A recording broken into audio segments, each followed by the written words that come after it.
Buenas tardes de nuevo y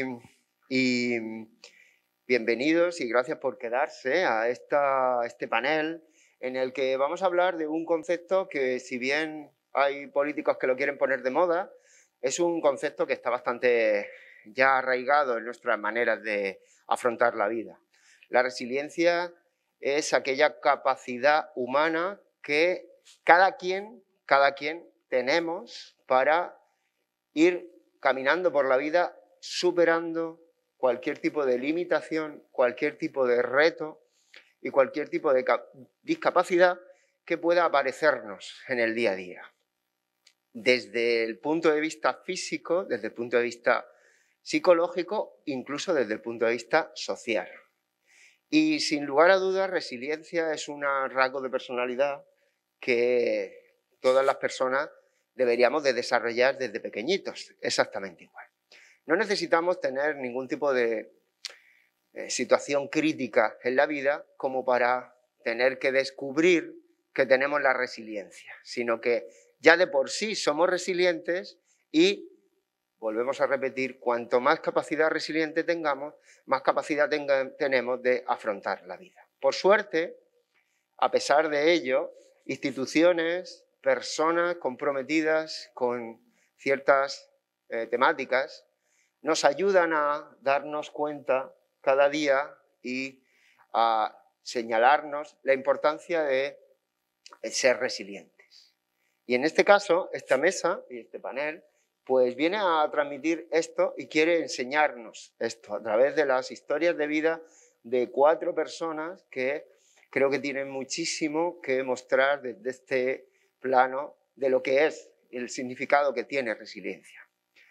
Tenemos en la mesa pues, a Pedro Javier Sánchez, que es coordinador de Aidemar, que es una asociación que está aquí en el Mar Menor y que maneja servicios y atenciones a personas con discapacidad intelectual.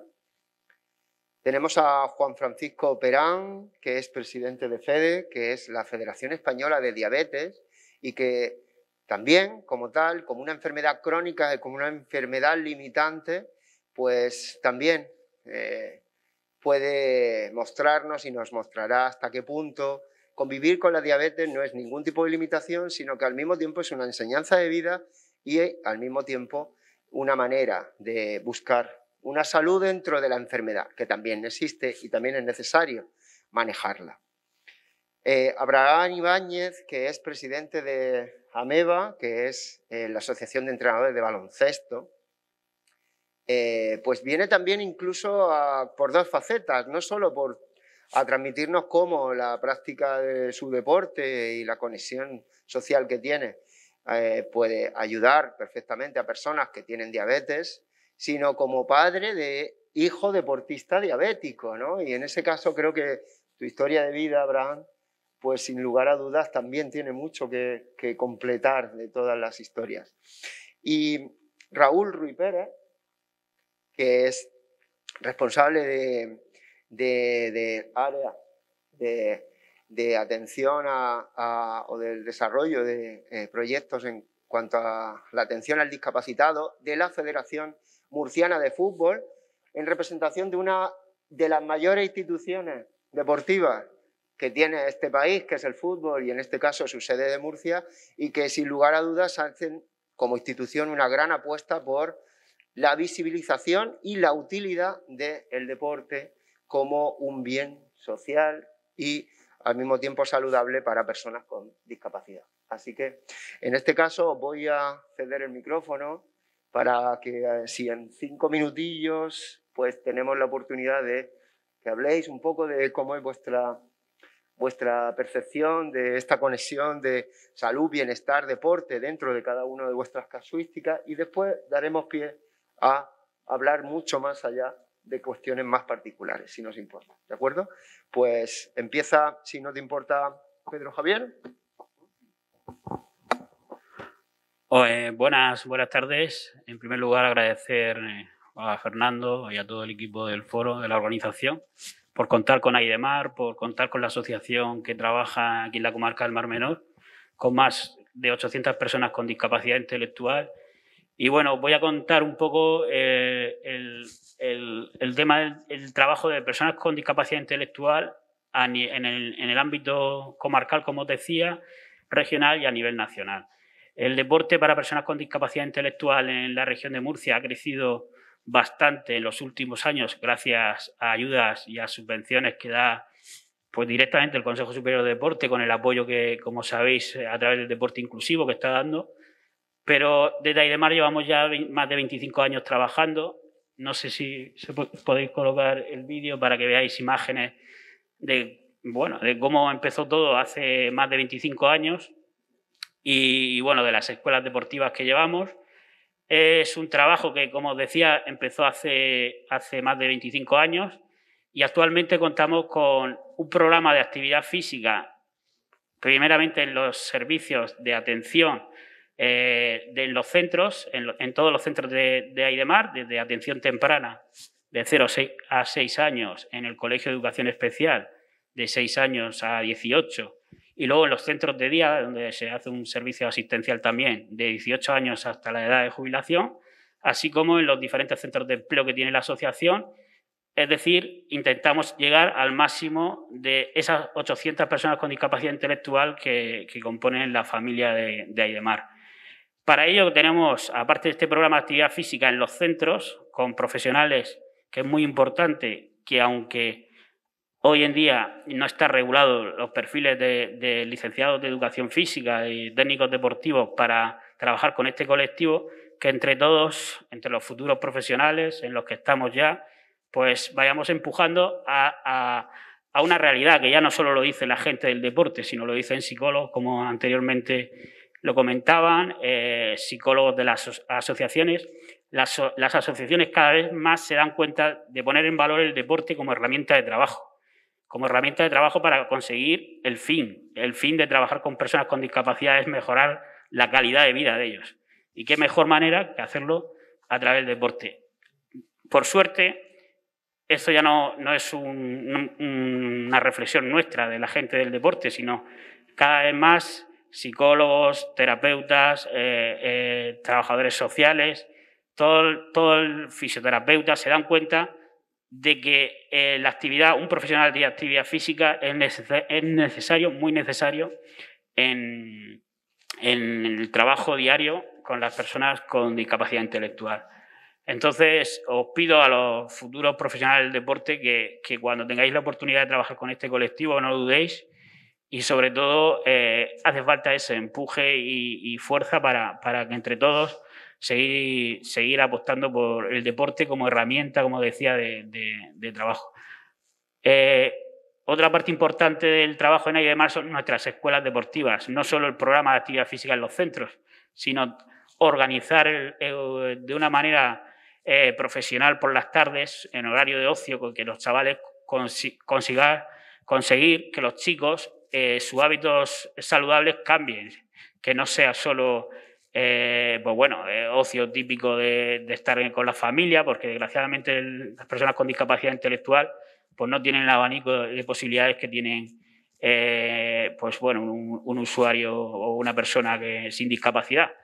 Entonces, lo importante es que cada vez tengamos más posibilidades, más abanico de actividades, más escuelas deportivas y cuanto más competiciones, más actividades lúdicas tengamos a través del deporte, pues más chicos con discapacidad van a poder estar ligados a la actividad física y sobre todo van a mejorar su calidad de vida, que eso es lo que le lleva.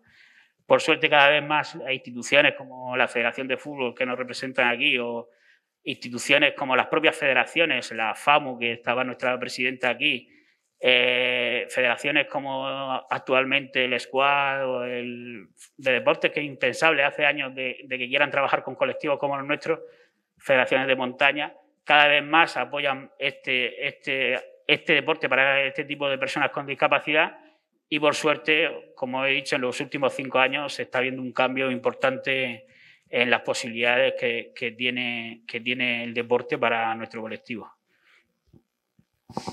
Gracias, Pedro. Juan Francisco. Sí. Cuando quieras. Hola, buenas tardes. Bueno, en primer lugar, agradecer que me hayan invitado a este acto, yo creo que tan importante. Para mí es un honor, como presidente de la Federación Española de Diabetes y murciano que soy, estar aquí con vosotros. Y bueno, como presidente de la Federación Española voy a hacer un pequeño resumen de cuál es el panorama a nivel nacional, ¿vale? En España hay cerca de 6 millones de personas con diabetes. El 90% de estas personas son personas con diabetes tipo 2. Para todos los que no sepáis lo que es la diabetes tipo 2, es la diabetes que más frecuente en personas adultas con hábitos poco saludables y sedentarismo. Por desgracia, en los últimos años, esta enfermedad se asociaba a personas adultas, como he dicho, y cada vez es más frecuente diagnosticarse entre jóvenes e incluso niños. 9 de cada 10 personas con diabetes sufre o padece obesidad. 25.000 personas al año fallecen como consecuencia de la diabetes y sus complicaciones. Entre el 50 y el 80% de estas personas fallecen por accidentes cardiovasculares o cardiopatías. Y lo más triste es que el 80% de estos fallecimientos se podían haber evitado simplemente fomentando hábitos de vida saludables. Cuando alguien llega a la asociación y nos pregunta, ¿puedo hacer deporte? La respuesta es no, es obligatorio. Debes hacer deporte, tanto si es paciente tipo 1 como si es paciente tipo 2. Los 3 pilares fundamentales en la diabetes son el ejercicio físico, la alimentación y el tratamiento. El tratamiento, tanto en el paciente tipo 1 como en el paciente tipo 2, es completamente distinta. El paciente tipo 1, el tratamiento es la insulinización, es decir, necesitan pautas de insulina, y el paciente tipo 2, por norma general, suelen ser antidiabéticos orales. Y el pilar fundamental es la alimentación y el ejercicio físico en los dos tipos de diabetes. Por último, me gustaría añadir que dentro del tratamiento hay una parte que es importantísima y es la educación diabetológica. La educación diabetológica es la que le va a dar al paciente la libertad de tomar decisiones acertadas acerca de su diabetes. ¿Qué quiero decir con esto? Que hay que enseñar al paciente a comer correctamente y hacer ejercicio físico adaptándolo a sus necesidades y sus estilos de vida. La alimentación en el paciente tipo 2 es vital, puesto que no lleva pautas de insulina, por lo tanto, las restricciones de hidratos de carbono son importantísimas, y en el paciente tipo 1 hay que romper los mitos. El paciente tipo 1 puede comer de todo porque lleva insulina. Lleva insulina y es lo que le va a permitir comer de todo, pero necesita educación diabetológica para saber cuántos hidratos de carbono tienen esos alimentos. Yo sé que muchos de vosotros quizás estéis estudiando enfermería o nutrición. O ciencias del deporte, que va muy relacionado, pero seguramente me estarán escuchando, que se está grabando. Yo animaría, cuando mi vinculación con la diabetes es mi hija debutó con 2 años, en la actualidad tiene 14, y me habría encantado que una nutricionista nos hubiera enseñado cómo comer por raciones. Os animo a que enfoquéis la actividad física no solo a potenciar, buscar deportistas de élite, que lo enfoquéis también a los hábitos saludables. Hay mucha gente que necesita que le enseñéis a hacer deporte. Pues totalmente de acuerdo contigo. De hecho, como profesor de Psicología de la Salud de la Universidad de Granada, tengo que decirle y tengo que felicitar a la UCAM por un hub internacional que ha sido capaz de conseguir, que es la envidia absolutamente de toda Europa y que persigue concretamente esa capacitación desde las facultades de nutrición sobre cómo orientar todas las ciencias del deporte, todas las ciencias de la salud, todas las ciencias de la vida activa para la mejora de la salud de cualquier persona. Así que os animo a que conozcáis ese hub, ese laboratorio, porque creo que es muy interesante cómo focalizarlo. Raúl Ruiz Pérez, creo que desde la Federación Murciana de fútbol está focalizándose mucho esta apuesta por visibilizar a través de la práctica deportiva pues la conciencia social de la discapacidad y, bueno, hasta cierto punto, no solo beneficiar a esos usuarios que participan en vuestros torneos, sino también en esa conexión de hacer y naturalizar esa inclusión deportiva que es tan importante también desde el punto de vista del deporte. Buenas tardes a todos y agradecer a Fernando y a la organización por la invitación a la Federación de Fútbol. Y bueno, yo al final, viendo el nombre de Resiliencia, voy a hacer una presentación un poco individual primero, después a nivel de institución. Yo cuando soy entrenador de fútbol ya 24 años, creo, que mayor me estoy haciendo, y fui jugador y tuve una lesión con 17 años. Me saqué el título de entrenador y mi apuesta, cuando yo, por responsabilidad, me pasó en un campus de verano que un chico con síndrome de Down no lo aceptaban, con 7 años, en los diferentes campus que había en los colegios limítrofes a donde yo estaba, en el club que yo estaba en esa época. Y entonces yo dirigía esa escuela, ese campus, teníamos 4 o 5 entrenadores y acepté al niño, por supuesto, porque aparte que lo conocía, que era de allí y lo conocía, lo aceptamos dentro y estuvo... Entonces, el año siguiente creé una escuela de chicos con síndrome de Down con nacido y bueno, lo hicimos con total normalidad, no tenía ni idea, nunca había tratado a niños con discapacidad intelectual, pero bueno, al final pues lo tratamos como otros cualquiera, así que eso me hizo a matricularme en psicología y bueno, y luego estoy mucho más pendiente. Coincidencias de la vida que fiché por la federación que hace ya como 8 o 9 años en las selecciones territoriales. Hice el máster de responsabilidad social corporativa, mi presidente lo eligen, era presidente del comité de RSC de la Federación Española y ahora pues llevo el área de responsabilidad social corporativa de la Federación y dentro del plan estratégico de la Federación de Fútbol de la Región de Murcia pues está, ¿no? Las ligas de otras capacidades, igual que los proyectos de igualdad, menores de riesgo de exclusión social, siempre utilizando el deporte, en este caso el fútbol, que sabemos que como palanca de cambio es súper potente, consigue muchas cosas y yo como entrenador de fútbol hemos conseguido muchas cosas en cambios de actitud, ¿no? y de comportamiento y entonces pues gracias también a los profesionales de todas las asociaciones que están en la liga de Superfútbol 8 creamos una comisión donde solamente estoy yo de la Federación de Fútbol. Ellos son los profesionales que están todos los días con los usuarios, con los jugadores o con los deportistas. Y bueno, valoramos todo, hicimos una prueba piloto con todos los técnicos de la Federación de Fútbol en la Universidad de Murcia, en los campos. Ahí sacamos dos grupos, uno inicial y otro más avanzado. Tenemos 11 participantes, 11 equipos y hicimos la presentación hace muy poquito y empezamos el 10 de diciembre. Muy ilusionados y pues nada. Y ya iremos informando de cómo va la liga.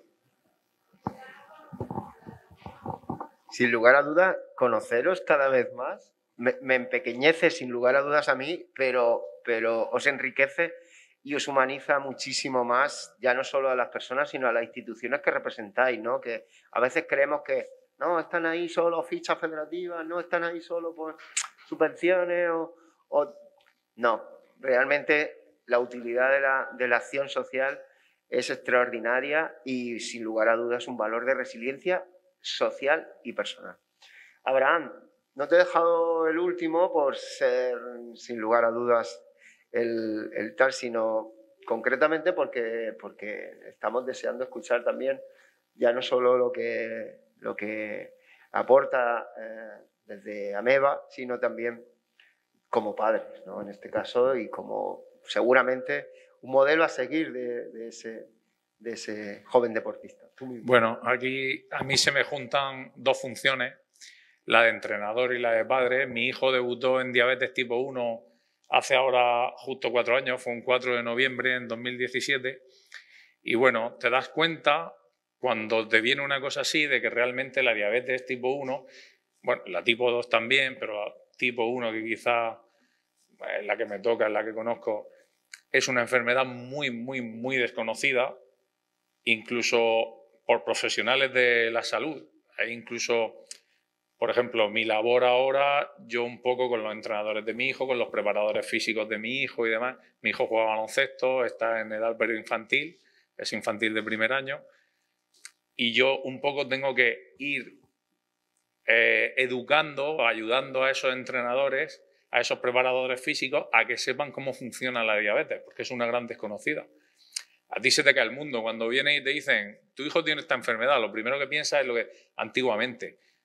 Antiguamente a la gente le quitaban los hidratos de carbono radical de la dieta, los tratamientos con insulina eran bastante mediocres, no era como ahora, que están muy controlados, hay plumas de insulina, hay bombas, etcétera, donde puedes controlar a partir de media unidad de insulina, que es una gotita muy chiquitita.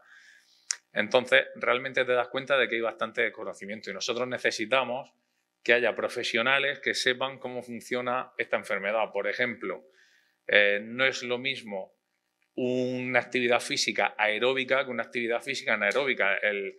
La reacción del cuerpo es totalmente contraria. Entonces, lo normal es que tú le dices a una persona con diabetes, cuando estás alto, haz deporte que te baja.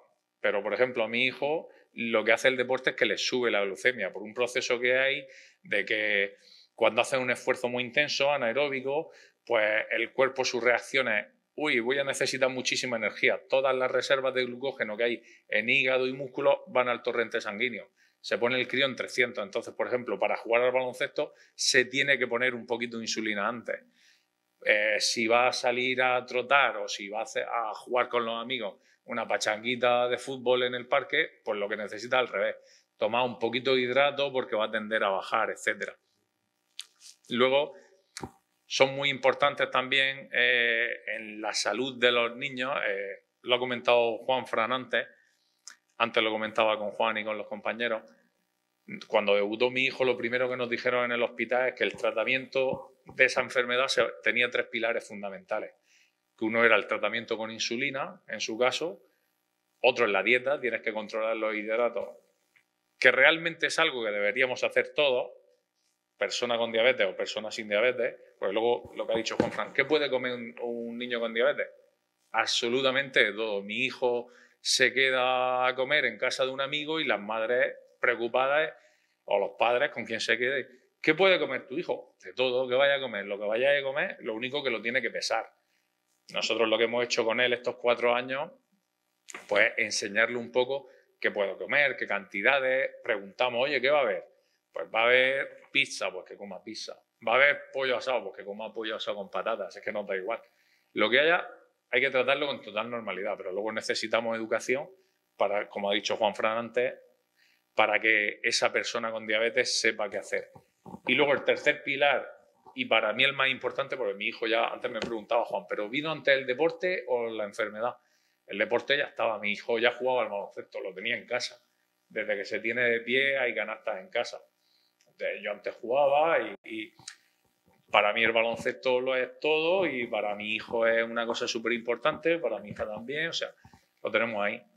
Y lo primero que te pregunta es, ¿va a poder jugar? Pues claro, es que, como decía Juanfa, es que debe jugar, es que tiene que hacer deporte. Por ejemplo, el año de la pandemia, el encierro, pues si vierais las gráficas, mi hijo lleva ahora un medidor continuo de glucosa, las gráficas que había de cuando hay deporte a cuando no hay deporte eran un desastre absoluto. No hacer deporte era un desastre absoluto, de pico hacia arriba, hacia abajo, en qué debes de controlar, necesitas el doble de insulina de la que necesitas normalmente para vivir. Entonces, el deporte es fundamental, pero también es fundamental la educación en diabetes, que vosotros, si os encontráis un niño o una niña con diabetes en el camino, que sepáis, que tengáis un poco de educación en esto, que os informéis sobre la enfermedad y que sepáis cómo actuar en cada caso.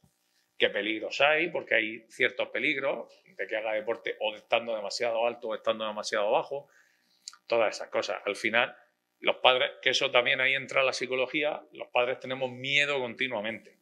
Cuando te dicen en el hospital las consecuencias que puede tener un error con respecto a tu hijo, pues te da un miedo que te quieres morir. ¿Qué pasa? ¿A qué tiende eso? A la sobreprotección. Nos volvemos locos. Queremos controlar a nuestro hijo 24 horas al día, queremos estar encima. Y no, eso es un error. Hace un par de veranos, justo el anterior a la pandemia, vino a visitarnos Silvia Serrat, que es una chica que jugaba al baloncesto, estaba jugando en la Universidad de South Florida, selección española en categorías inferiores, una máquina y un cielo, un amor de chica. Ella con 14 años, ella es de un pueblo de Girona, y con 14 años la llama el segle XXI para irse a Barcelona a vivir. Imaginad el drama en casa. O sea, mi hijo desde que tiene diabetes no ha dormido fuera de mi casa. No ha dormido sin estar nosotros con él. Cuando con 14 años le dicen a la madre queremos que su hija se venga y viva en una residencia donde pues se tuvieron que poner las pilas los que estaban en la residencia, aprender de qué iba la diabetes, pero sobre todo y más importante se las tuvo que poner ella. ¿Y cómo aprendió? Ella nos decía, el día este que quedamos, nos decía, tenéis que dejar que vuestros hijos se equivoquen y que aprendan del error. Al final, el prueba-error es una forma de enseñar. Los entrenadores de baloncesto, al final tenemos que enseñar, dejar que los niños se equivoquen. Un niño no va a aprender a tomar buenas decisiones haciendo cualquier deporte si el entrenador no deja que se equivoque y que aprenda de ese error.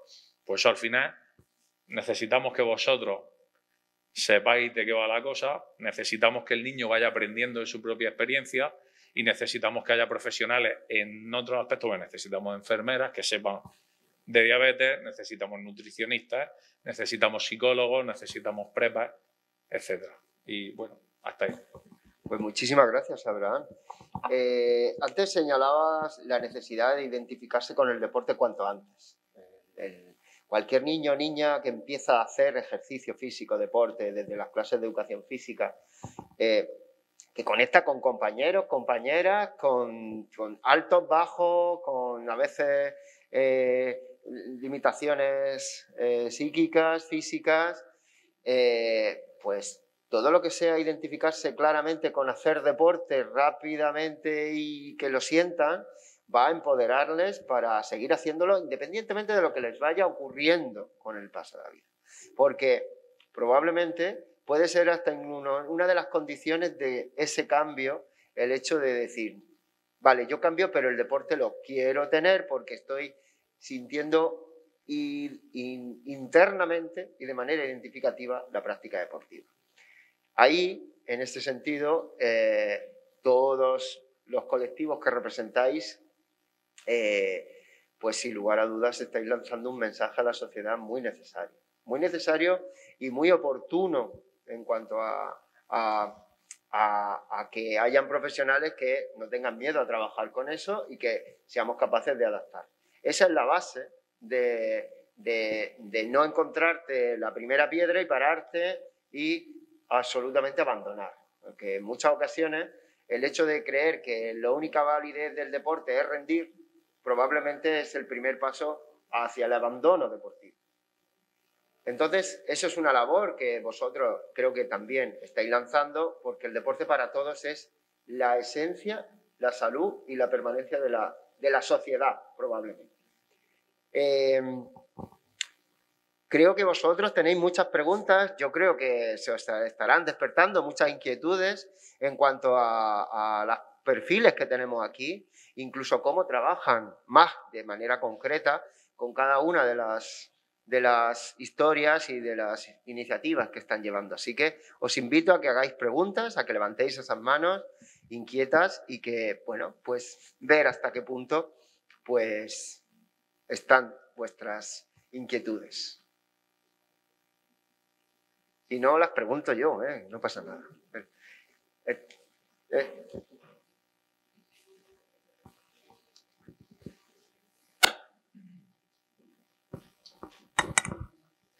Buenas, yo soy Elena y quería comentar una cosilla porque yo tuve la suerte de que he hecho la práctica en un camping y que se hace multiaventura y tuve la suerte de que durante mi paso por las prácticas vino la ONCE y ahí te das cuenta de que las personas con discapacidad como que se ponen menos barreras que nosotros, aun teniendo más dificultades, como que ellos no se ciegan y dicen no puedo hacerlo, sino todo lo contrario. Pero yo me gustaría preguntaros, en general a cualquiera, ¿qué debemos hacer nosotros, por ejemplo, cuando viene alguien con discapacidad?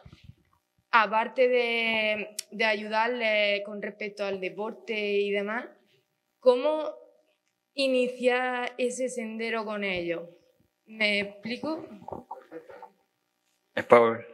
En primer lugar, es la típica pregunta, ¿no? Cuando desconoces el trabajo con discapacidad, pero el secreto que siempre digo yo es actuar con normalidad. La persona con discapacidad no espera, por ejemplo, dependiendo de la discapacidad, por ejemplo, un visual, no espera que le ayudes. Y en primer momento tú lo coges o intentas guiarlo y tal. La discapacidad intelectual, en mi caso, cuando el primer contacto es el miedo, ¿no? Cuando te pones delante de él, no sabes si te va a entender, si no te va a responder. Yo siempre digo que hay que actuar con normalidad, porque en cuanto empiezas a hablar con la persona que tienes delante, lo vas conociendo, vas sabiendo cómo debes tratarlo, si debes hablarle más bajo, más fuerte, pero actuar con normalidad. Ese es vamos. Bueno, a mí me pasó un año, fui coordinador deportivo del ISOL, que son personas con enfermedad mental grave. Hice un equipo de fútbol y fuimos a jugar un campeonato de España, ¿no? Y bueno, al principio, con los psicólogos, cuando empecé a entrenar, les preguntaba ¿qué enfermedad tiene él? ¿Qué enfermedad tiene? Tenían discapacidad intelectual muchos y muchos enfermedad mental grave, bueno, tenían las dos, ¿no? Y entonces me cogió una amiga, que es socióloga, me dijo, no te calientes la cabeza, o sea, entrena como entrenan los demás equipos.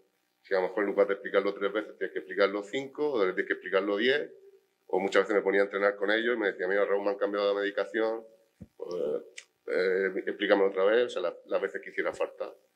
Antes cogía el equipo y dije, os voy a tratar como he tratado a todos los equipos de fútbol que he llevado y tal. Fuimos campeones de España, de fútbol inclusivo de la Real Federación Española de Fútbol Playa, y bueno, fue increíble, la mejor experiencia que he tenido en mi vida como entrenador. Bueno, yo en la parte que me toca, si os llega un niño o una niña con diabetes, pues lo mismo que han dicho. Si es que al final yo lo primero que estaba pensando cuando hablaba es trátalo con normalidad. No es especial. Y que no les sirva de excusa nunca cualquier cosa. Porque, bueno, lo primero es que no la suelen utilizar de excusa. Pero que para vosotros tampoco os sirva para tratarlo con condescendencia. Al final lo que quiere un niño, sea como sea, es que si eres duro con uno, porque ha cometido un error, seas duro con el otro. Si les tienes que pasarle la mano porque han cometido un error, que se la pases por igual, pero no que los trates distintos. Los niños son muy listos. En cuanto los tratas distintos, te gastan enseguida y dicen, este no vale para entrenar. Al final la clave yo creo que es tratarlos con absoluta normalidad, como ha dicho el compañero. Bueno, yo pienso exactamente igual que vosotros y por supuesto que tengáis clarísimo que la diabetes no es un impedimento para la práctica del ejercicio físico, sea el nivel que sea, incluso la competición. De hecho, tenemos claros ejemplos. Nacho, del jugador de Real Madrid, Silvia Serrat, como ha dicho el compañero, que ha jugado en los Chicago Bulls. Lo que sí os pediría es que os forméis. Es decir, si alguna vez en vuestras aulas o en vuestras clases tenéis algún niño con diabetes o algún adolescente con diabetes, que cojáis formación. Es decir, cuáles son las necesidades de ese niño para adaptarlas al ejercicio físico. Yo creo que es vital. Y, por supuesto, que no tengáis miedo. La diabetes no es un impedimento, es una barrera más que hay que superar. ¿Alguien quiere preguntar alguna cuestión más? Vale. Bueno, empecé antes en el otro panel con una reflexión que creo que me va a venir genial para terminar este panel y que sois absolutamente el ejemplo de ella. Y es que no deberíamos de ser capaces de creernos absolutamente que que la persona pues tiene que hacer según qué deportes y tiene que ser capaz de mejorar y tecnificarse hasta ver si puede llegar a ser profesional, sino que debemos de preguntarnos cuánto puede hacer el deporte por la persona. Y cuando digo a la persona, digo conjuntos de personas, sociedades, colectivos que están a nuestro servicio. Como profesionales de las ciencias del deporte, de las ciencias de la salud, necesitamos comprender hasta qué punto el uso del deporte es terapéutico, inclusivo y permite un crecimiento personal para cualquiera que lo practique y lo mantenga a lo largo del resto de su vida. Yo creo que esa es una buena enseñanza y os agradezco muchísimo por ser referentes en eso y en cada uno de vuestros colectivos. Muchísimas gracias a todos. Muchísimas gracias.